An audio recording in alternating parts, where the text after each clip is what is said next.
বন্ধুরা, এটা হচ্ছে একটি পাখি ধরা ফাঁদ।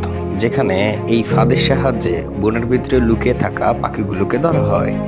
এখানে পাখিগুলোর জন্য খাবার দেওয়া হয় এবং পাখিগুলো আস্তে আস্তে সেই খাবারের লোভে এই ফাঁদের নিচে চলে আসে। আর যখন সেই পাখিগুলো ফাঁদের নিচে চলে আসে, তখনই দেখুন বন্ধুরা কিভাবে পাখিগুলো খেতে খেতে আস্তে আস্তে ফাঁদের নিচে চলে আসছে এবং একটা সময় দেখা যাবে পাখিগুলো এই ফাঁদে আটকা পড়ে গেছে। আর তারপরে ফাঁদ যে পেতেছিল সে চলে আসবে পাখিগুলোকে ধরে নিয়ে যেতে।